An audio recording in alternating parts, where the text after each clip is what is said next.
Welcome to Not A College Grad. My name is Alyssa, and you are listening to the fourth episode. Welcome to Not a College Grad. Welcome to Not a College Grad. It's Monday. Let's just take a minute. Even if you're listening to this on a Friday, let's take a deep breath. We'll turn on some Zen music. Let's just take a minute to take a few deep breaths for the week. It doesn't matter what day you're listening to this. You're going to need a deep breath. Who's ever said it's a bad idea to just stop and take a deep breath? We're going to do it. Ready? And we're going to inhale. And we're going to exhale. Let's do one more. And inhale. And exhale. We're healthy. We're good. We're breathing. Welcome to February 2021. How are we doing? This is the shortest month of the year, and that's kind of why I like it. It is like, I feel like I get gypped on rent just a little bit because it is such a shorter month than all the other months. But I love February. It's not quite January, but it means that spring is around the corner, and that is so exciting to me. As far as personally, I have confirmed this week where I'm going to be living come this summer. My lease ends in May. It is a huge peace of mind. Everything in my brain is just like able to focus on the task at hand. I'm not like, hey, where am I going to be living in like 5 to 6 months? I don't have to think about it anymore. I've got it worked out. I've got a plan. Getting out of the suburbs, busting out of there, and I'm so excited. I have rented my entire life. My parents never owned homes. My mom did end up buying a house whenever I was like 17 or 18, but it was right before I moved out. So I have always rented with my parents as an adult, and I've never lived anywhere for more than a year at a time. And that is a crazy thing to think about. I've moved at least once every single year of my life. And that it does affect me in a way that I can't stand clutter because we moved so much that our house stayed relatively empty as far as like a lot of decorations and things like that. So I'm not into that kind of stuff. I'm really, really good at cleaning stuff out, at getting rid of things, and I'm excited to do that this year. I'm so excited. It makes me feel refreshed getting into a new space. However, this summer situation is going to be a unique situation, and I've never been in a situation like this before. You're gonna have to stay tuned for that because I'm gonna give you more information. It's gonna probably be creating a lot of different perspective of thoughts as to how I'll be feeling come this summer, but like all positive. I'm just ready to invest in property. I'm ready to buy a house. I'm ready to build a house. I'm just ready to stop renting. I've so badly just like had this desire for a permanent spot where I can just count on being mine and I'm not afraid to make changes or to do this or that because I'm going to be leaving in less than a year. I just want a spot that feels like home. I just want to feel at home somewhere. And if you've rented a lot and you've moved a lot, you know exactly what I mean. I'm kind of glad that my parents never found like a rental house that they got comfortable in though, because I liked living in a bunch of different houses. I know what I like and what I don't like, and I've seen a lot of different neighborhoods and a lot of different areas, and I've lived in literally every town in the county that I grew up in. Seen every aspect of it, lived everywhere for a portion of time, which is great for me because it showed me as an adult where I want to go. That all being said, I feel like there is some really good mental content coming up. You just stay tuned. You sit right there and you stay tuned and you wait for it because it's going to be good. This week, I don't know, I'm just giddy today. I don't know what this is, but I'm vibing with it. So this week we are really focusing on the work, the time management, the revenue. That's right. I'm going to be sharing with you how much money I have earned so far on this podcast. This week we are going to be focusing on the resistance, why you shouldn't wear your pajamas to work, playing Barbies, and the shirt that I'm wearing right now. And I know what you're thinking. What do you mean the shirt that you're wearing? Well, the shirt that I'm wearing this week matters because we now have a video version of Not A College Grad. And I'm going to be honest, I do not know if this video version is going to be an every week thing, because it might just be a little treat, a little something, that you get every once in a blue moon, most likely more often than a blue moon. The reason for that is it's a lot more work. And I run a business, and I'm launching a second business. And I don't know, let's just be real here. You can bank on the podcast coming every Monday at 6 a.m. However, the video is a new thing. I want to know what you think. I want to know how you feel.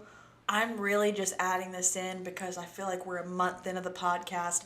It's time to shake things up. It's time to throw something new in here. And if that means you get to see my face saying all these weird things and the weird facial expressions I have while I'm talking to myself, then that is what this means. And that's what this is going to be. So just trying to switch things up. And back to the shirt that I'm wearing. If you're not on the video version, you're still going to want to hear this. I couldn't have the first video version of Not A College Grad without wearing one of the shirts from the spring collection of the Blaze Her Co. I am wearing my clothes. This is very exciting. The first piece of clothing that anyone has seen. If you do not know what the Blaze Her Co. is, it is a boutique that I have been working on opening since October. And it is going to be launching this spring. I don't have exact dates yet, but I can say that we just scheduled the first inventory photo shoot, promo video shoot, the whole shebang for the month of February. Got all the models together, and I am so pumped. Literally every aspect of this is something that I've created in my brain. The creativity behind it, the marketing, all of it is me. All of it is exciting, and I'm just so pumped to share it. The boutique has been a long-term goal of mine, really since I started, as an adult, 18, 19, I've always wanted to have something like this, and we actually just launched the logos on the Facebook and Instagram this week. My roommate and friend of 10 years, Caitlin, made those for me, and they look awesome. So if you guys do not already follow the Blaze Her Co. on Instagram, follow it on Facebook, you should do that. Another thing with the Blaze Her that I've been working on this week, I actually just ordered the second little mini collection that will be dropping about a month after the launch of the first collection, and I'm so giddy about this. It just pumps me up. There's gonna be a lot of collection drops throughout the year. We've got some really cool stuff planned, a lot of different themes, really to have something for everyone, but the whole goal with the boutique is just to give women a good clothing option that they can wear to work and feel professional but still feel like they look good, and then the kind of clothes that you wear them to work and you go out for cocktails whenever the world opens back up, and you just got a cool vibe, a unique vibe, something different, right? We love it. There is a little bit more that I want to kind of drop a little comment about this. So I've been filming the progress of opening the boutique since October. I've been documenting all of the business moments, the legalities to everything, and I've got a lot of footage. As the store launches, there will also be a web series, so to speak, about how I have started everything and what the journey has looked like, all the behind the scenes to it, how I did it, literally every aspect of how I did it, how I'm doing it. It's all being made. We're shooting pretty much behind the scenes of everything happening, and you can look for that whenever I release the dates for the boutique opening. The podcast really is a big part of me opening that up, just trying to put more content out there, get more of a personal brand behind what I'm doing, because it really is something that I have my hands all over as far as everything. Basically, the Blaze Her is hiring Moss Videography to do all of the marketing, social media, video, photo, content, web design, the whole shebang. So it's got me just in every little aspect of it, and I can't believe it's here. This week, we do not have a guest. It is just me. Maybe you're excited about that, and maybe you're disappointed. And at first, thinking about it, I was really nervous about doing the podcast by myself. I was like worried that I wouldn't be entertaining enough or just be boring. And then I remembered what it was like to play Barbies, and I'm like, I got this. Whenever I was a kid, and I used to play Barbies, and you would be like, playing pretend with your friends, and you would be a Barbie, and then your friend would be a Barbie. You're making it seem as if the Barbies are saying this stuff. And both of you are using your imaginations to come up with both ends of the conversation. And it's kind of like improv, right? Well, whenever I was a kid, I used to be really bad whenever I would play Barbies with telling the person that I'm playing Barbies with that they should say this next whenever I say this, and then they should say this whenever I say this, because I was a control freak and I would have made up in my mind the scene that I wanted the Barbies to act out and play out. And then whenever my friend would deliver a subpar Barbie line, I'm like, this is not what she would say. And I am a complete and total control freak. I even was as a kid, apparently. I'm kind of just like thinking about this and realizing how weird that was and how not fun I probably was to play Barbies with. But I actually quit playing Barbies at a really young age because I just got so tired of these people delivering subpar Barbie comments. So I started thinking about doing the podcast by myself. And I was nervous. But then I remembered how I was whenever I played Barbies, and I'm like, there's no room for anyone that I'm having a conversation with right now to like give me an answer or a response that's in a totally different direction of where my mind is going. So I'm able to like really focus in on a thought, on an idea, and just dive into that and just keep going with it and see where it goes and let it come out naturally. You feel me? And I know this might sound strange, and it's not that I don't enjoy the improv of a real conversation in real life, like having somebody to go back and forth on an interview with a mic. However, this is fun. It's like I'm just kind of able to explore exactly what's going on in my brain, and I'm not having to think about what anyone else in the room is going to say to me next, and I'm able to just stay on my one track mind, thought, idea, and just dive into it. So that was a weird little tangent, but there's no way I was fun to play Barbies with, and probably why I quit doing it at such an early age.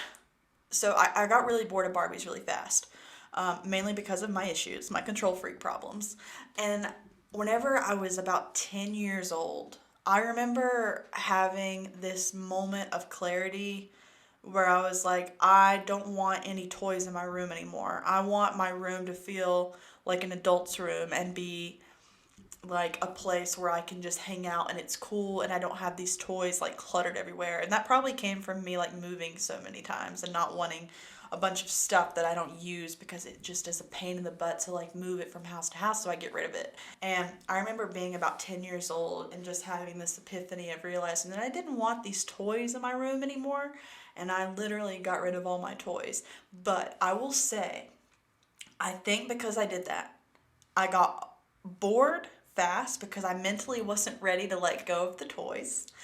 And I got on the internet whenever all my friends had toys, right? And then I started making YouTube videos, and then I went on down that path. And I think that could have a lot to do with it. I'm not entirely sure, and maybe it doesn't. Because I am a control freak, I thought that it has positively affected my life. Now, it definitely has led me down rabbit holes of just like, I'm not in control, this situation is terrible, this is stressing me out kind of thing.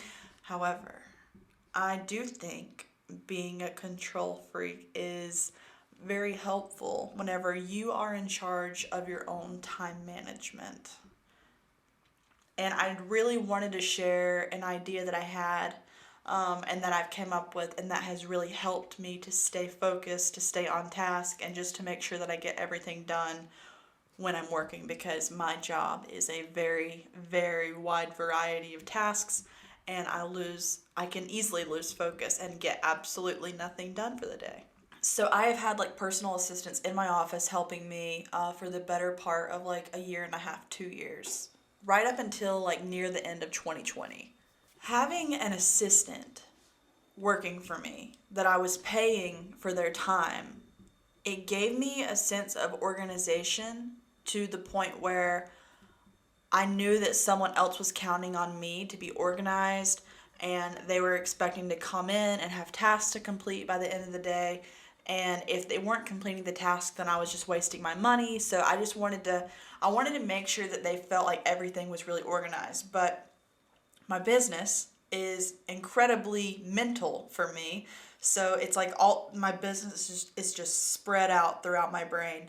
And it's so hard to think of putting it into a document for this person to understand what needs to happen, what needs to be done, what is the best way to go about this, because I've thought everything through and have been thinking about these methods and these tasks and everything for the last 5 years.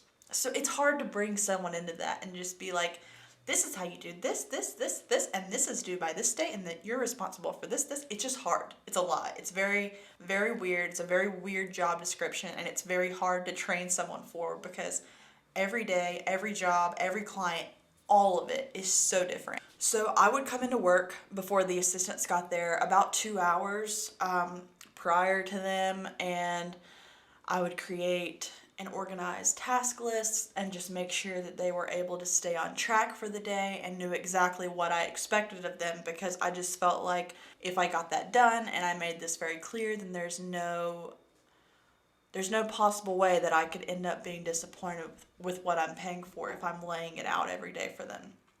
However, that ended up taking, time out of my day to do that, even though I was paying someone else to do this. So it's like, could I have gotten what they got done in 3 hours, done in 1 hour that I was prepping for them to come? Most likely, but I've always wanted to have someone to come into my business and like kind of see it from my perspective, which is never going to happen. I just want someone to come in and be passionate about it and care and get it and want to stick with it. And then that was kind of my idea, was if I could have somebody come in and learn all of this now, as we grow, they're able to kind of work without me telling them what to do, and they know what jobs are coming in and they're able to handle it. The funny thing about bringing an assistant in is you're so busy that you need an assistant, but you don't have time to train an assistant because you're so busy. And by the time you train them, you could have already gotten the work done that you just trained them on how to do. And most likely in the beginning, you're going to have to go back and correct things. It's just, there's so much to it. Started going without an assistant, I think in like October, November of 2020, and I've been alone since then. And I sank in the very beginning of just being back to being by myself. And I got off schedule, and I was back to like not having anyone but me in the office to be held accountable, to make sure that things are getting done. And it got very stressful. I got overwhelmed. But the thing about that is that my job didn't slow down. It got busier. We were producing like the TV ads, and it got insane. And I also think throughout the year of 2020, because I wasn't doing weddings as often, I had branched Moss videography into so many different little realms to make sure everything stayed afloat, which was great because I learned a lot, but I almost think that I broke it down into so many branches too fast. We started off, we were just doing weddings, and we started doing commercial videos in 2019, and then 2020 hits, and we're doing social media marketing and web design and commercial video photo, like personal photography sessions, and then weddings on top of that. And we're doing TV ads and documentaries, and it just was like bam, bam, bam, bam, bam. So 2020 got wild, it got crazy, and bam, bam, bam, all these things were happening, and I didn't know if I was fully equipped for it. 2020, obviously, we all went through a lot mentally, and I felt like I had so much to do, so much to get done, and I just wasn't doing any of it. And I couldn't complete anything, and I couldn't mark anything off my list. And I was so discouraged because I had no idea why. Looking back at it now, it's 100% that I was back to being by myself and I wasn't holding myself as accountable for my time and making sure I was in the office then, and then like leaving at this time. And I would just work and I was just getting overwhelmed and it was a lot. It was discouraging and it was depressing, and my job is my hobby, my passion, and I love it. And if I'm not being productive at my job and doing well and feeling like I'm accomplishing things, I am miserable. And I'm really trying to work on that and separate my personal mood from the way I feel about work. But it's just a part, that's like why I get so much stuff done, honestly, because I'm so hard on myself if I don't. Like over the summer, I was just going through a lot personally. I was really unhappy in the relationship I was in. And I didn't see that until I got away from the situation. Just because my job like was so important to me, I felt like I was being divided into two totally different people. I had like my work self and my not work self, and they were two totally different moods and just they didn't agree with each other's actions. I mean, I was just like split and I was just not in a good place. And then like all of that kind of hit me in the face in fall, sort of, while I was trying to handle all this stuff. And I was back to just being by myself in the office, and all that stuff really just set in. I mentally was getting exhausted, and it just started really reflecting in my motivation and my work ethic, and I was just like not getting the things done that I needed to get done. And then I had this idea, and I was like, okay, I've got to get this done, this done, and this done. And I've got dates on all this stuff. Everything's on a different timeline because we have so many different clients and everything going on. So I decided one day to just be my own assistant. So here is the time management advice and idea that I would recommend to anyone that is in charge of their own schedule and struggling to make sure things get complete. On Monday mornings, I sit down with myself and I have a staff meeting. It's just me. But it's what I call the staff meeting. And I make a list of priorities, responsibilities. I mark the time sensitive jobs that we have. I mark the more lenient timing jobs. And I just make a list of things that are tasks that have to be completed every single day. Moss Videography is so much more than a wedding videography company. I haven't had a wedding since November, and I'm still working over 40 hours a week. And then from that point, I go into we have to edit this video, so I'm going to spend the next 2 hours on this, and then we have like 15 to 20 minutes where I'm focusing on posting for this page, and this page, and then we have lunch. I mark 30 minutes every single day to make sure that I'm just taking time to eat, because I've not done that in the past. I would just go hungry and not eat because I'm so stressed out, and I am in a much better mood whenever I take the time to make my salad. I started keeping a fridge at the office. That helps so much. Anyways, you get the idea with making the schedule, and it's great, and it really is helpful for me. And throughout the day, as I complete each task, I have 3 different colors of highlighters. Whenever a task is completely finished, I mark it out with my yellow highlighter. If a task was started on but not complete in the time slot that I scheduled it for, it is a pink highlighter. And if I didn't get to it that day because I got caught up with 18 other things that popped up that I wasn't planning on happening, I mark them with the blue highlighter, and they're gonna go and be rescheduled on the next day. So on Monday mornings, I schedule Monday through Wednesday, and then at the end of Wednesday, I always schedule to have a little staff meeting with myself to see where we're at on Wednesday, because stuff always pops up on Monday and Tuesday and Wednesday that I do not plan for. And then on Wednesday afternoon, I create the schedule for Thursday and Friday and decide if I'm going to have to work on Saturday or not, depending on how much time we need. And that is my secret to making sure everything gets done. Because if I'm not making like a little list that literally says, hey, post on Instagram in this window, I'm going to forget, I'm not going to do it. And I'm much happier when when I have an assistant, so to speak, even though it's me. What I put on my priority list and my things that I want to get done completely determines what I'm focusing on that week. So My brain is like, if you want your dream job, you've got to treat your dream like your job. And this podcast, for example, makes me incredibly happy. It's not bringing in a lot of money, it's just really fun for me. I love putting out personal content, so I make sure to schedule 15 to 20 minutes on Monday or Tuesday or Wednesday to sit down and just focus on podcast notes and make some notes on some different things I want to discuss or a guest that I could have. And then normally closer to the weekend, I'm like, okay, so now spend an hour at the end of the day. You're going to stay a little extra because you don't want to take away from your client's time. And you're going to sit down and you're going to record the podcast. So in regards to like this podcast, you've got to forget the money. This is something I want to do. This is something that makes me happy. I've always, had a little social media outlet online, and this is just something that makes me feel good. However, last week we did have our first sponsored ad on the podcast. And as of Friday, January 29th, I have made a solid 82 cents. Now, we've only had ads on there for 5 days, so it was literally since Monday's episode came out, and it is now Friday. But our listenership is growing, and people are coming back to listen to the next episode. So that is like telling me, hey, keep doing it because you're only on week 3. This is episode 4, and we are growing, and that's great news. And I don't care that it's only made 82 cents because that could double in a week.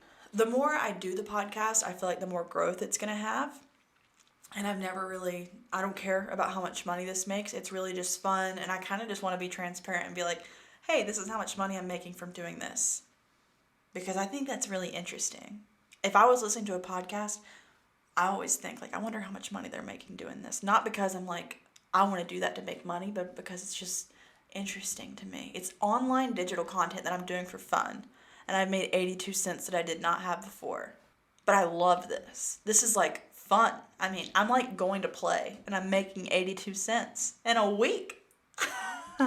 Now that we had mentioned that last week's video was sponsored with an ad, now's a good time to bring in an ad. If you guys are ever like really thinking about starting a podcast, a YouTube channel, a boutique, whatever, and you like, maybe, I'm 24, I own a business and a half, and I'm not a genius about anything, but I do know what it feels like to just not be worried about failure and to have done something that I really wanted to do, that I really cared about. And if you have that feeling that you just want to accomplish something, but you don't know where to get started, don't hesitate to message me because I love talking about that stuff. I love helping people. And like my thing with Moss Videography, the reason I love making commercial videos is literally sitting down with those business owners and like teaching them what to do with their videos on Facebook and Instagram, because it doesn't do anyone any good if you're just delivering a good video and they don't know what to do with it online. So like I just love helping people in that way. So if you have questions, send them to me.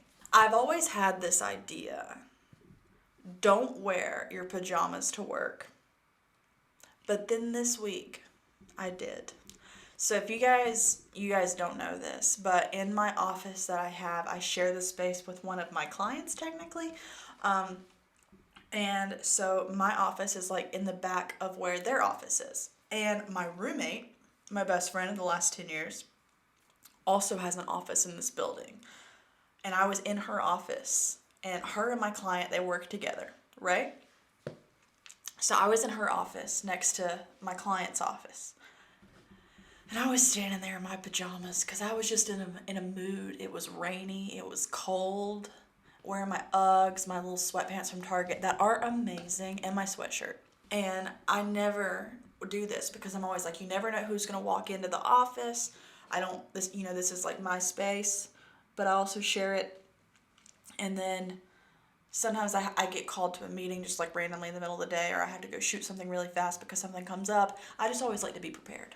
I will just tell you, the one day that I wore my pajamas to work, instant regret, because I was introduced to this man who was director of a really big franchise in the area. Potential client, you never know. You just never know who could hire you. And I was standing there in my pajamas and my sweatshirt and my Uggs. I looked him in his eyes and I said, "It's nice to meet you. Learn from my lesson and do not wear your pajamas to work. always be ready. You never know what the day is going to hold. If you guys are interested in supporting this free podcast, please visit anchor.fm/Not A College Grad and click on the support button. Any support and all listeners are greatly appreciated.